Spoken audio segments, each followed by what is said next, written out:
Hello प्यारे बच्चों। आज आप सभी का हमारे सोम केमिस्ट्री चैनल पे बहुत ही स्वागत है। हम बीएससी सेकेंड सेमेस्टर का चैप्टर नंबर फर्स्ट कार्बोहाइड्रेट पढ़ रहे हैं। ठीक है, जिसमें पहले लेक्चर में हमने पढ़ा कि कार्बोहाइड्रेट्स क्या होते हैं। एंड अभी सेकेंड वीडियो लेक्चर में हम पढ़ेंगे कि क्लासिफिकेशन ऑफ कार्बोहाइड्रेट्स का वर्गीकरण। चूंकि कार्बोहाइड्रेट के वर्गीकरण से पहले हम एक चीज और जानेंगे कि जो कार्बोहाइड्रेट्स है उनको सैकराइड्स भी बोला जाता है। सैकराइड्स का मतलब होता है शुगर, शर्करा। ठीक है, तो जब भी हम इनको डिवाइड करेंगे तो इनका सैकराइड फॉर्म में डिवाइड होता है। ये कार्बोहाइड्रेट्स को हम डिवाइड करते हैं तो ये सैकराइड फॉर्म में डिवाइड होते हैं। और बेसिकली कार्बोहाइड्रेट्स जो होते हैं उनको 3 पार्ट्स में डिवाइड किए गए हैं। फर्स्ट पार्ट में है मोनो सैकेराइड्स। ठीक है, मोनोसैकेराइड्स क्या होते हैं? Monosaccharides those carbohydrates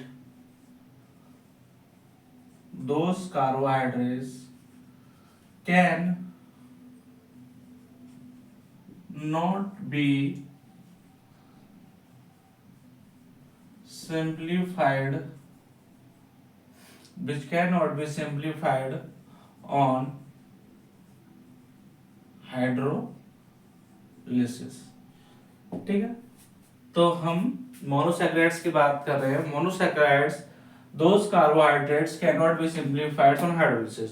mean way carbohydrates जो जल अपघटन के बाद भी अपने छोटे अवयवों में नहीं टूटते, या हम बोल सकते हैं कि उनका जल अपघटन ही नहीं होता है, ऐसे कार्बोहाइड्रेट्स को हम क्या बोलते हैं?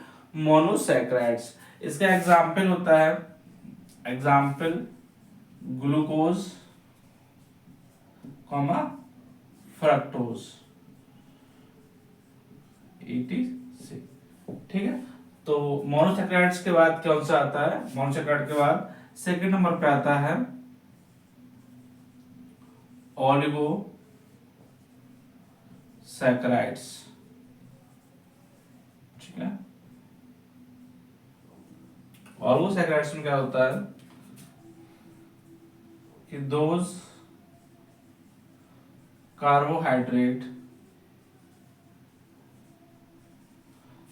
carbohydrates which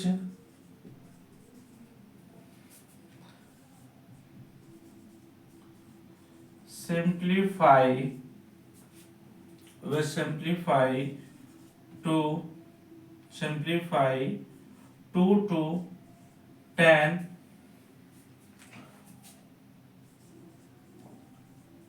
monosaccharides on hydrolysis। ठीक है, those carbohydrates which simplify to 10 monosaccharides on hydrolysis।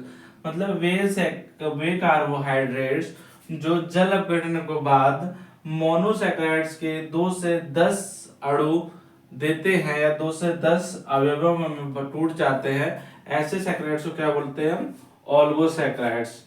ठीक है, these also can be divided on the basis of number of monosaccharides।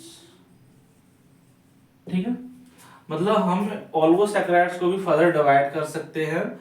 उनके जो नंबर्स ऑफ मोनोसैकेराइड्स इस प्रकार से देते हैं ये ओलिगोसैकेराइड्स, इनके बेस पे हम ओलिगोसैकेराइड्स को भी हम डिवाइड कर सकते हैं। कैसे करेंगे अभी आगे लेक्चर में देखिएगा।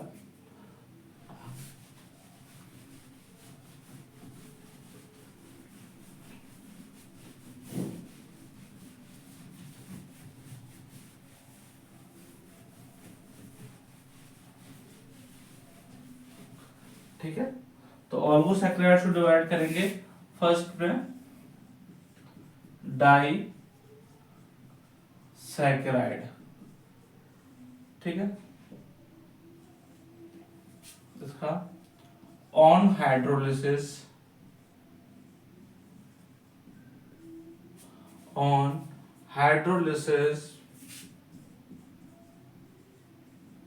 these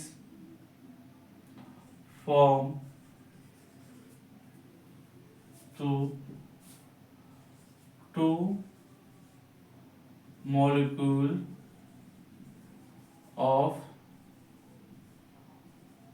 monosaccharides, ठीक है। तो ऐसे कार्बोहाइड्रेट्स जो जल अपघटने के बाद मोनोसैकेराइड्स के दो अणु देते हैं क्या कहलाते हैं, डाइसैकेराइड्स, ठीक है। तो ये आप समझ चुके होंगे कि जो वे यौगिक जो जल अपघटन करने के बाद मोनोसैकेराइड्स के दो अणु देते हैं वो क्या कहलाते हैं, डाइसैकेराइड। इसका एग्जांपल होता है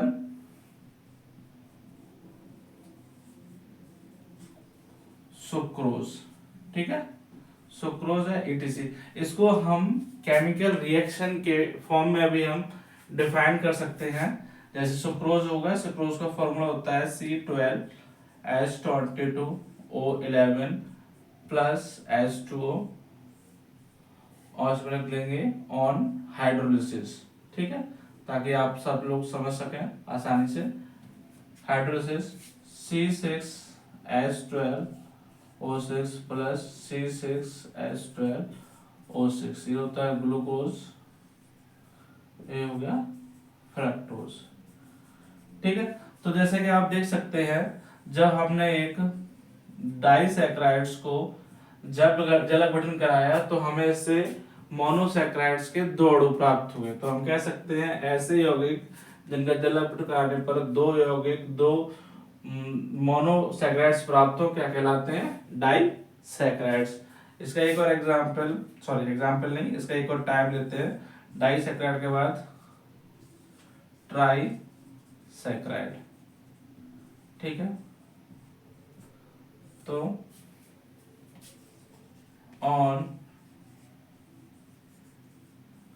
hydrolysis these form of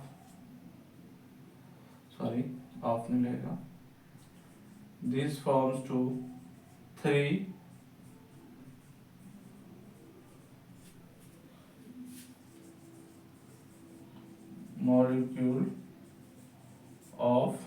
molecules of monosaccharides, ठीक है। इसका एग्जांपल हो जाता है रेफिनोज, तो ऐसे यौगिक जो जल अपघटन के बाद मोनोसैकेराइड्स के तीन अणु देते हैं हमको ट्राइसैकेराइड कहते हैं। इसी प्रकार से हम टेट्रासैकेराइड भी हम डिफाइन कर सकते हैं कि ऐसे यौगिक जो जल अपघटन के बाद मोनोसैकेराइड्स के चार अणु देते हैं वो क्या कहलाते हैं, टेट्रासैकेराइड्स। तो ऑलिगोसैकेराइड्स बेसिकली इनके मोनोसैकेराइड्स के नंबर के ऊपर डिपेंड करता है। जैसे कि 2 मोनोसैकेराइड्स देगा तो ये डाइसैकेराइड हो जाएगा, 3 मोनोसैकेराइड देगा तो ट्राइसैकेराइड हो जाएगा, 4 सैकेराइड्स देगा तो ये टेट्रासैकेराइड हो जाएगा, 5 देगा तो ये पेंटासैकेराइड हो जाएगा, ठीक है। तो अब लास्ट इसका जो पार्ट है पॉलीसैकेराइड्स, इसको डिफाइन करेंगे हम लोग।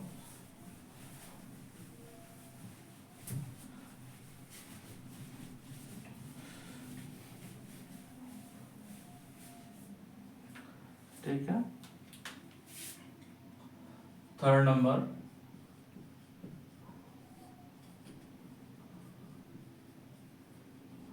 पॉलीसैकेराइड्स। पॉली का मतलब होता है बेटा मैनी, बहुत सारे।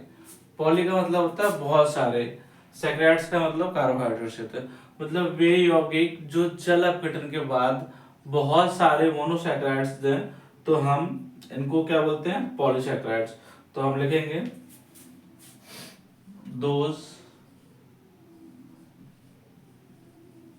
carbohydrate which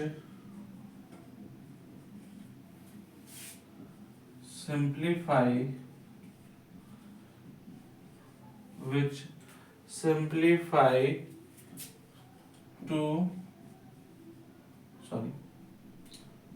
form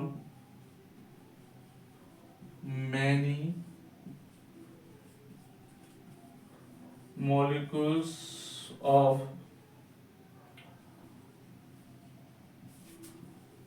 monosaccharides क्या होगा called polysaccharides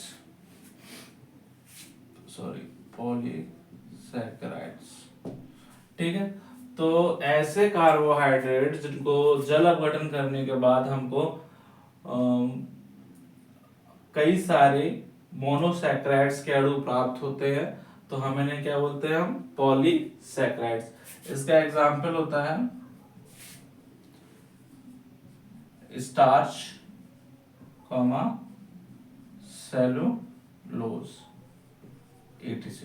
ठीक है। तो आज हमने जाना कार्बोहाइड्रेट्स के क्लासिफिकेशन के बारे में। कार्बोहाइड्रेट्स को 3 पार्ट्स में डिवाइड किया गया है on the basis of structure. ठीक है। फर्स्ट मोनोसैकराइड्स, सेकेंड ओलिगोसैकराइड्स जो कि फर्दर डिवाइड होता है अपने नंबर्स ऑफ मोनोसैकराइड के आधार पे, एंड थर्ड होता है पॉलीसैकराइड्स। ठीक है। तो अगर आपको ये वीडियो अच्छा लगता है तो चैनल को सब्सक्राइब कीजिए एंड वीडियो को लाइक एंड शेयर कीजिए। Thank you.